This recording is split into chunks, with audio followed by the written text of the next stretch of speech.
It's the JT Cho Show! 10,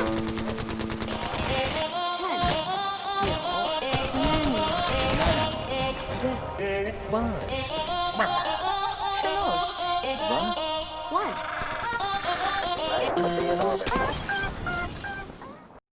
After two technical difficulties of my computer crashing for no reason, welcome back to the JT Show, episode 49.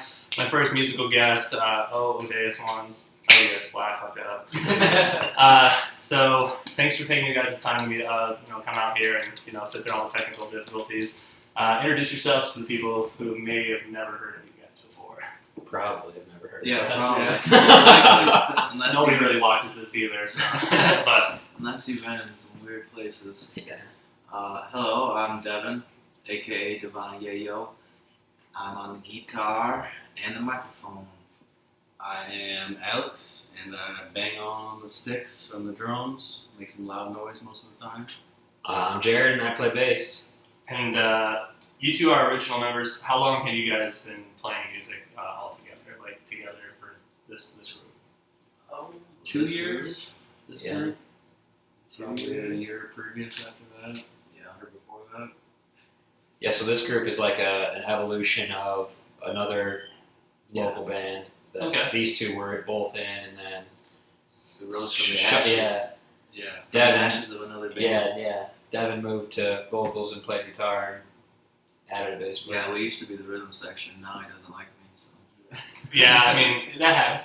There's a lot of bands that happens with people fall out, but then you get Jared here, who I know, who came right in. How did Jared fit right in, and how did you guys find him?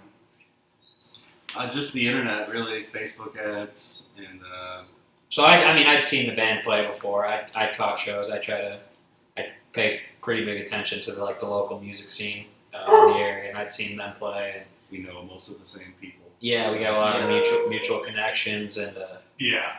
so when I saw the ad for a bassist wanted, I was like, well, I mean, I have a bass. I don't know. He plays bass, so you don't have to. Yeah. Yeah, that's always good. And I know this is the year of 2020, the year of COVID. You guys just played what was it, Goose Lake? Yeah, how was Goose that? Lake, How's that show with everything that's going on? How's the crowd? How's that for you guys? I thought it was a great time. Yeah. I mean, it was Way better than expected. The Goose Lake Jamboree was a kick-ass event, really. We headlined on a Thursday night, so I mean, the crowd's not as big as you might expect but I mean, They were a lively crowd. it was a Yeah, lively they were crowd. lively. Yeah, everybody was super into it. Everybody was very met a lot of cool people. met a lot of cool people. We didn't go on until after midnight, but the people were still jumping out there. I was happy. Yeah. Yeah, do you guys have a lot of crowd play, a lot of mosh pits going on during your shows, or what's your typical crowd like? Yeah, I mean, we can't. I mean, pre-pandemic, yeah, we could stir up a pit for sure. I mean, we've had shows like that. We played in a basement in Kalamazoo, and it was it's a tiny basement, but the whole thing was people just Moving around, getting it was crazy. great. Yeah, the energy is awesome. I think we had a mini fight break out in our between two people we knew, two people that we knew friends. that they were friends. But they were fake fighting. They were fake fighting. And the security's wait, are they real fighting? And Yeah, so that was big mix an ordeal. Yeah, sometimes, because the last local show I went to was in Ohio. This is pre-pandemic, and for some local bands, I was like, man, these crowds are just getting hands-on with each other. Yeah. And that's pretty exciting. I know I've already asked this question because we did have that breakdown on my end. So who are some of the artists that you guys liked and grew up with, and kind of inspired you and kind of made you, kind of give you your first little toe in the water of music that you wanted to help create and go from there? Cooper! Sorry about that. It's fine. Sorry, listeners. There's a dog. Yeah. We're I was from the wondering here podcast. too, but she's a lot more chill. I guess for me, I'd say Blink-182. I do have a Blink-182 tattoo.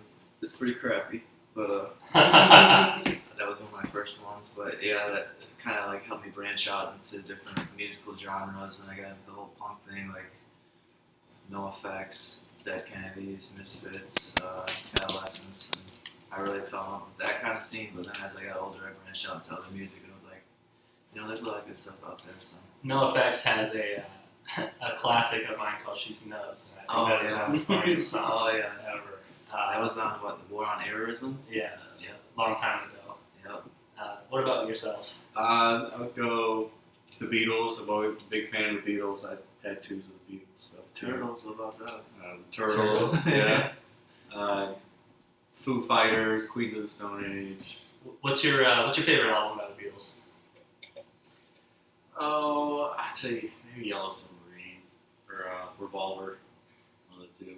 I'm an advocate of Sgt. Pepper's Lonely Heart Club Band. Yeah. Yeah, I think once they started branching out from more of the boy band, clean look to hey, we tried drugs. I think what makes a good band is evolving. Like you have your original sound, which is good, but then you're also willing to branch out and try different things. Yeah, you can't just keep being the same thing over and over. Yeah, the good bands will evolve and still be able to keep that brand at the same time. Still keep that original sound, but at the same time, you realize like they've added some pieces to it. If you ever watched the Yellow Submarine, the cartoon movie? Yeah. In itself. Yeah, that's a difficult movie to get through if you don't know what's going on. If you're not in the right mind, you're probably going to be like, what am I watching? So, what about yourself, Jared? Jack White's my guy. The Michigan roots run deep for me, so if Jack White's involved, then I'm into it. So what's on your schedule right now? I know there's you guys are still trying to book. There's safe venues to go to. There's ways that people are doing it. What's kind of on your plate right now of what you're trying to do the rest of the year, or like what are you guys planning on for your band? I mean, the big focus right now. I mean, we've got a lot of content that we need to, a lot of new content that we need to get recorded, which I'm particularly excited about. So that like now when I tell people, hey, check out this band that I'm in, the content's actually going to be me playing bass because like obviously right now everything is pre Jared. Yeah, pre-Jared. Except for the live stuff, we got some. We got some live stuff that's going to come out real soon. That's hopefully turns out real well. And then I think we got a show next month, right? Yeah, we get a house party, an outdoor Halloween party, kind of thing. Yeah, that'll be fun. But yeah, that's about all we have on our plate. We definitely need to get this, get these songs recorded. Got to get them out. Do you guys have like a handmade built studio, or do you guys have like somewhere where you go to? Like, what's your guys' recording process like? Well, the past one. We've gone places in the past, but we've just recently bought some stuff to record ourselves. Yeah. We're gonna try it at my house, and we've recorded stuff in the past. We're gonna buy into the DIY. Yeah. Thing. Do it a little cheaper, more affordable. I mean, as you see here, I'm using a $10 Target light. I mean, a webcam you can get at Best Buy. I don't have the $600 camera yet. Yeah. And then mics for mics. Yeti's great for podcasting. So these startup. I mean, it's how you save money in startup with trying to get that best production quality. Yeah, so you can still put out good content as long as you pay attention to what you're doing. We're not looking for perfection. Yeah, we don't claim to be polished or anything like that, so it's kind of part of the sound or what we're going for anyway. Yeah. What would you say is like your favorite part of being in a band? Is it the music you guys create? Is it the live shows? Is it fan base? Like what do you guys really like about being in a band? Personally, I guess I just like going, playing shows, meeting with people at the bar, and people treat you really nice when you're the band at the bar playing and like bringing people in. Just being in that scene, meeting those people and talking to everybody, it's always a good time. Yeah, definitely. I like the creating, just like writing songs. And stuff Devin's the main songwriter, so like that's. But like the people and stuff, I love that too. Like I like that a bunch of people are trying to get high with me. That's great. And you meet a lot of interesting people out on the road, and they're cool. That's one thing that I love about music is that it brings people together, right? When you write, is there like a kind of like a format? Do you like take time? Do you like schedule it in the books, or is it kind of like, oh, I just thought of something when you jot it down and work with that later? It's always just when inspiration strikes. it could be like when I'm doing boring shit at work and I'm like, okay, that would be some good lyrics. I'm like thinking something, or like I'm at home just messing around and then I'm like, okay, that would be cool. I'll try that. It's not. I don't really like try to be strict about. Okay, at 4 o'clock we can try writing a song. It's just like, but I always keep instruments around me so I can be like, pick it up. Right. Yeah. I like it. I like how you say when inspiration comes. Sometimes I'll be in the shower because I try to write comedy. I'm not saying it's funny, but I try to write it. But I'll be in the shower and I'll be like, shit, I had to dry off my hands and type it on my phone. So like I can work with this, but I'm all wet and soaked. And You gotta get a marker or just write it on your mirror. yeah, for sure. And then I'll be running and I'll be like, what joke was I writing here? You know what I'm saying? You just got to get a whiteboard above your shower. Actually, Jump in there. technically a part of whiteboard. You know, it's a great investment to have because Well, I mean, the school size. I've been supposed to bring a whiteboard to the practice Yeah, we're spot gonna for forget about the last 3 weeks. So So, I've dropped the ball on Yeah, I forgot everything we've done the last 3 weeks because we don't have a whiteboard. every bit of it's my fault.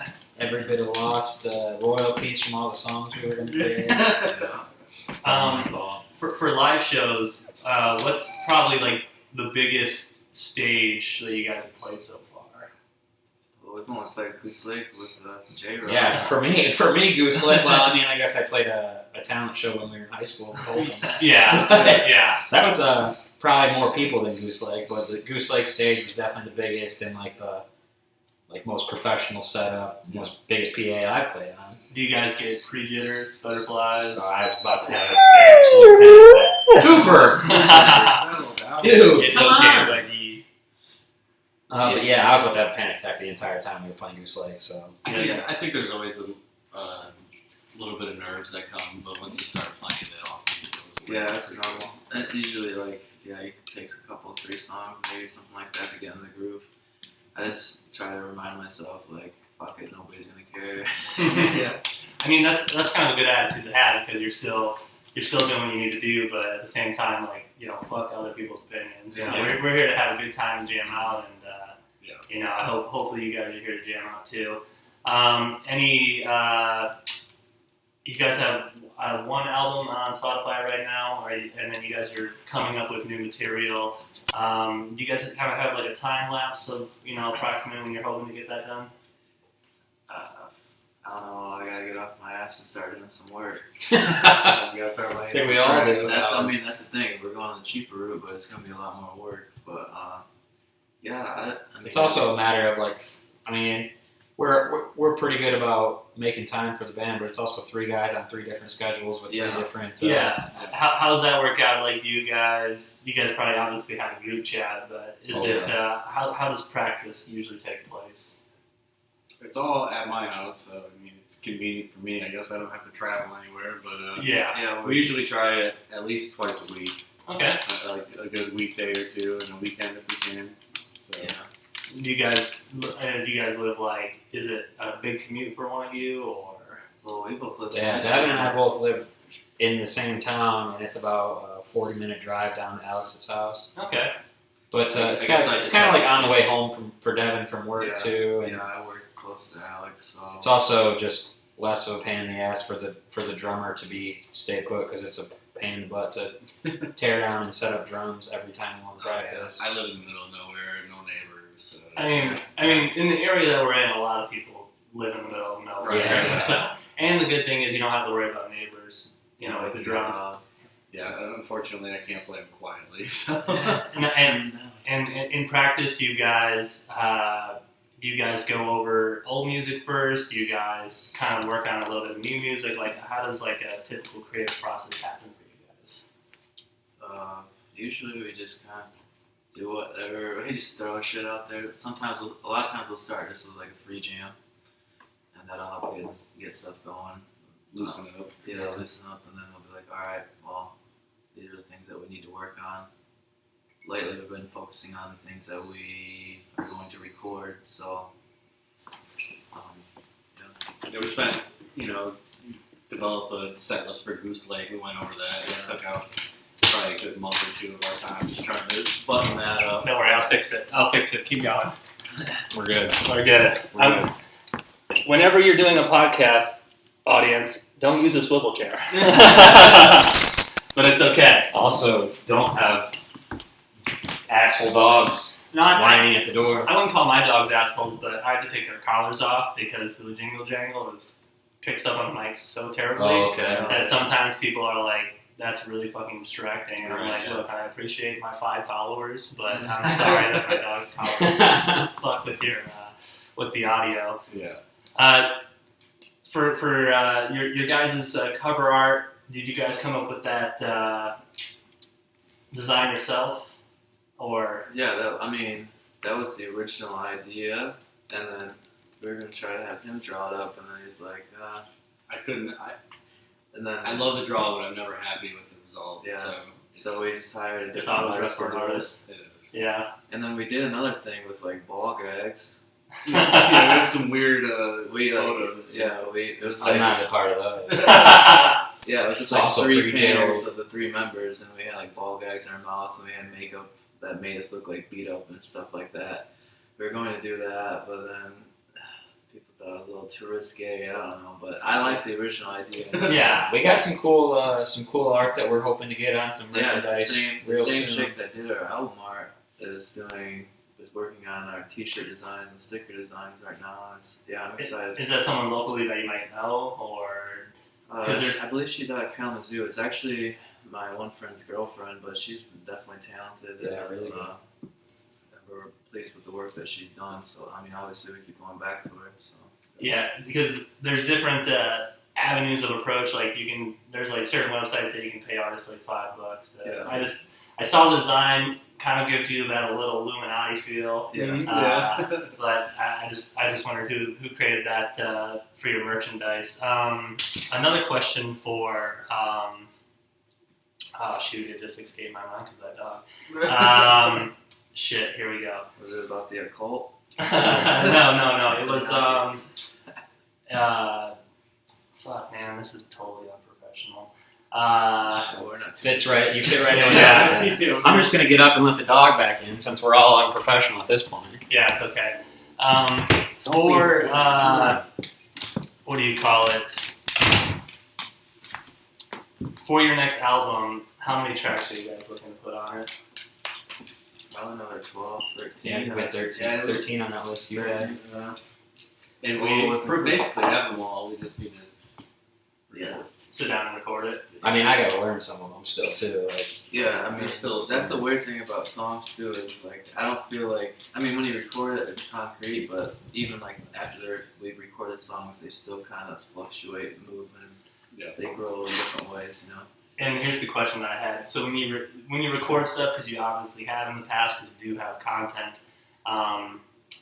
is it difficult for you guys to listen to your own music? It was at first. In the past when I've like mixed and mastered my own stuff, it's been terrible. Like by the end of the process, I'm like, this sounds like dog shit. Like I have to ask other people, like, is this alright? Because I'm tired of it, But, Right. But with the last album that we did, our debut album, it took me a while, a couple months before I'm like, okay, that's not so bad, Is it hearing? I mean, you're the vocal person. Is it hearing your own voice? Is it hearing like you want it to sound specifically like you have this idea in your head? Like what's that hardest hump to get over? I don't know if it's so much like they didn't match my vision or whatever, or it was just like hearing it so much. Because you play any song like on repeat for however long, it's gonna ruin it for you. But Yeah, you got to feel for like Blink. I mean, like I know Blink's got like a kind of new member, but yeah, you got to think when Blink's like, oh, play "Miss You," and they're like, oh fuck, I probably played this a million times in my life. yeah. When it comes to playing it, there are some songs that are really fun to play, but I don't know. I guess repetition does take some of the magic out of it, but you can step away from it for a while and then come back into it and just fall in love again with it. So. I get weird with the tempos too. It seems like some of our songs when we record them, the scratch track, the metronome, everything seems good, and then you listen to it and you're like, oh, it kind of sounds slow or whatever when compared to when you play it live, I guess. But Yeah, that's kind of the trend that we went with, at least with the past one. We slowed stuff down because sometimes we play so fast it's hard to pick up what we're doing exactly. Yeah. So I mean, it just increases the clarity if you slow it down. But And then when you guys record new music or write new music, is it instruments first? Is it lyrics first? Is it like, hey, I was jamming by myself and I thought of this cool riff? Like, how does like that all mesh together? well, for the recording process, we'll usually just do like a guitar or a scratch track. So I'll play like the main guitar part to a metronome, and then that part, I mean, it's just like a rough draft, and I can keep that part, and then I'll have the drums record. It's bottom up, so I'll go drums, then bass, then guitar, then vocals. Usually that's how I've done recording in the past. And then once you guys come up with that, like how many times would you just have to say you feel comfortable with a song before you guys might debut it at a live show? Or how many times would you have to practice the song until you feel comfortable enough with it to, I guess, know it so you can perform it whenever you guys need it to? Quite a few times. Yeah, for me it was I joined the band, and then we 2 months later we were playing a show. Yeah, So we it's like- bombarded Jared pretty hard with some material. Yeah, it was I all probably got we played about an hour set, and I probably practiced it, I don't know, 15, 16 times at Alex's house. So because we would just come over and we would just run through the set. That's what we did. Mhm. And even still, there was like, I had a little cheat sheet up on stage with me, like to remind me Yeah, of I mean, it depends keys on and stuff. the difficulty of the song. Some of the stuff we do is more simpler than, but yeah, I guess it just depends on each band member and how they feel about it. And there definitely are different songs where like we'll have one that's just like, okay, the drums are gonna shine in this one. I'm Yeah, like, okay, for this sure. one's got He needs some milk. If you guys are joining us, again, my computer keeps crashing. I'm going to probably throw it down the fucking stairs. Or if it's for family, I'm going to put you through a fucking wall. But when I get home, I won't damage the nice house I'm in. You kind of just brought up an interesting story. If you want to elaborate, kind of when the first time you guys got into playing instruments. Oh yeah. So well, mine was all right. So for me, my grandparents on my dad's side always played like bluegrass gospel music in their church, Right. and they're always doing like nursing home shows and anything that they can do. And my grandma and grandpa were like, well, I lived right next door to them growing up, and they're like, well, my grandpa will play guitar. Why don't you come over and play bass? So I was like, all right, and I started learning real simple like 2-note bass, and played up on an upright for a little while, and then I think I was like 15 or so. My parents got me an electric bass, and like I said, Holcomb was like, "Hey, I heard you got a bass. Learn this song. You're playing it in your talent show with me." And, all right, that's In our high school, which wasn't the biggest either. no, yeah. I mean, yeah, we're I don't know, 350 students. Class of 72, I Yeah, think. 350 students in the whole school, and Yeah. What about yourself? I got drums for Christmas when I was 16.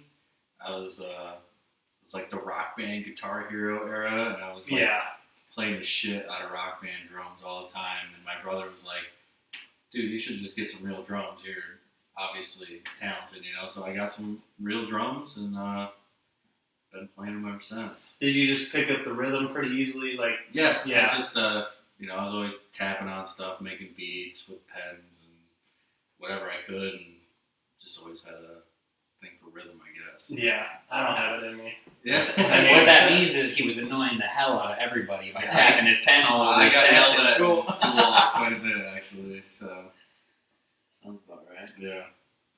And yourself? I mean, I've been around music from a young age. Like I have family that were into the gospel and country stuff too, but I didn't really dive into it and actually start playing until like my freshman year of college.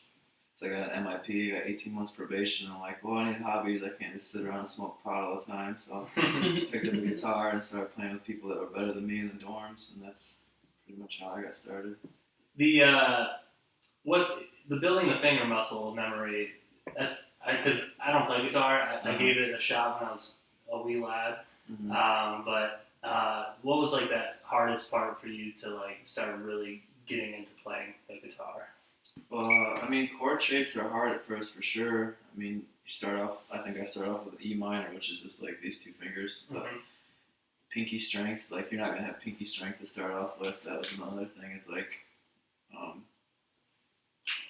yeah. I mean, that at first that's definitely what it was when you're learning to play chords, just making the different chord shapes and getting that sort of dexterity down. But and you're gonna be sore. You don't have your calluses build up. Your fingers are gonna be hurting a lot when you first start playing, for sure. And did you guys all meet separately? Do you guys have like a when you guys went to play Goose Lake? Do you guys have essentially what it's called an old beater that you guys, or do you guys just meet up in your own cars and bring your own instruments? Like, how do you guys move to shows? I try and pack as much as I can in my car usually, and if we can all ride in one. That's how we've always previously done it. But, I'm gonna shop for a minivan, and then that's just gonna become the hauler. I got a Trailblazer. I can pack it full, and then usually get a passenger, and then one of these guys usually driving. And then all you guys need is a couple roadies after that, you know? Yeah, that's usually, you know, we offer beer and. Well, that was I'm pretty sure that was the biggest reason they needed a bass player, was just somebody to carry some extra stuff around. Yeah, well, Alex, because he's got a bunch of shit. Right. Devin could get a pedal to push some low end through his guitar, so I mean, just like, all right, well, at least this guy can help carry shit. Yeah. And then when you guys played the Goose Lake show, did you guys have like a written set that you memorized so many times to where you didn't even need a little cheat sheet, or was there like a little, sometimes they tape them to the floor, to a piece of equipment? Like, how did you guys like make that playlist for Goose Lake? I usually have stuff written on my snare drum heads, how I've always done it. My snare drum ends up turning into a set list, or all the songs. So I was just asking, I'm like, what are we playing next? It's like, but we had a pretty definitive list for Goose Lake. Yeah. Have you gotten blisters on your fingers? Me? Yeah. No, not yet. Not yet. Is there anything that you guys like your, I guess, what like your hopes, like where do you guys hope to take your vision? Like, what do you guys hope to essentially the future of the band? The future of the band. I don't know, just some shows really. I mean, COVID's put a damper on everything, but just some bigger shows with some good bands. I mean, I personally would like to do something with it. I don't have a whole lot going on outside of music in my life, so I would like to do. I would like to do it for a living, honestly. But I mean, that's a pretty lofty goal to have. We definitely want to get this album out and then start working on new stuff after that. It's always fun. Yeah. I mean, I think for me, as far as it'll go, that's where I want to go with it, you know, and get to meet some cool bands hopefully along the way. How are the bands that you guys play with? Are they like all you guys are? You know, you said you knew some of the bands. Do you guys just is it like real friendly? Like, hey, how you guys been doing? You seem the same? Like, oh bands? Yeah, like the local music scene is super supportive. I mean, if you know somebody's in a local band and you're in a local band, you're gonna ask them, hey, how's everything going for you? You guys got any shows booked? Or what about for you guys? You know, like, hey, I really dug your set. Thanks for coming out. This and that. Everybody's very supportive. It's a really cool scene. Yeah, it's something different because a lot of the times it used to be I gotta compete and cut through against these people, but recently, like in a lot of I'd say media / art work, like a lot of people have been more supportive instead of I've got to take this motherfucker out to get their spot. Yeah, right. And I'm guessing Facebook and social media helps out with that. Yeah, for sure. I'm sure there's. I mean, I know there's a couple bands that got some beat. There's still some. Right. There's still a cutthroat competition, but it's I don't know. I don't see it as often. No, it's. And I think everybody's just itching to play anywhere right Yeah. now and to do anything. So anything music related is pretty.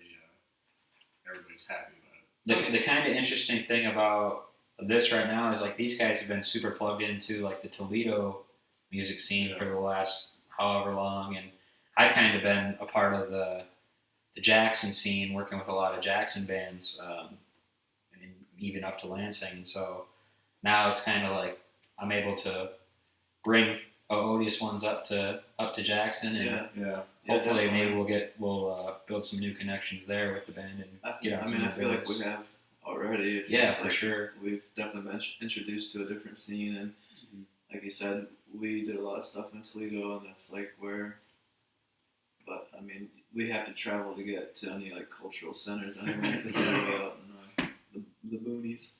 And how would people find you? Like, what are some websites they can go to? Like, how would people listening find you guys on the interweb? Jared just hooked us up with a website. Yeah, I built a website. It's odiousmusic.com.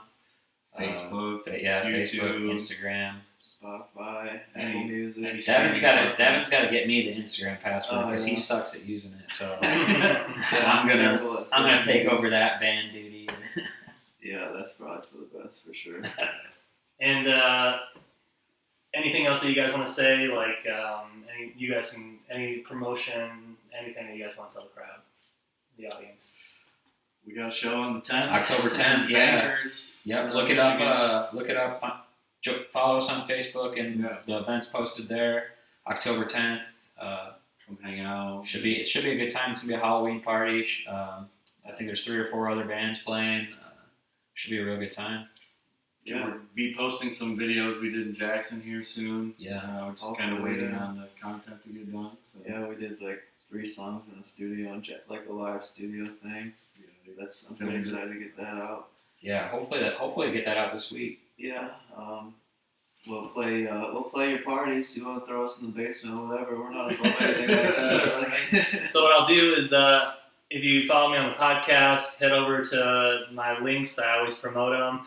I'm going to link all of their information on my YouTube video, and then on the podcast website, the host's website will also be their links. So if you guys want to check them out, you guys can click on those links for there. But guys, thanks for even if you don't want to check them out, just click them, please. Yeah, just click them, put some views on, walk away from your phone. Just get them that viewership. It's going to redirect you to Meat Spin. Yeah. I mean, sometimes I just create fake profiles and watch my own videos just so I can be kind of, But guys, thanks for taking the time out of your day. Yeah, Sorry for the crashing. Thanks for This having never us. happened. This is cool. Our pleasure. Thanks for coming out. And Yeah, awesome stuff. All right, guys.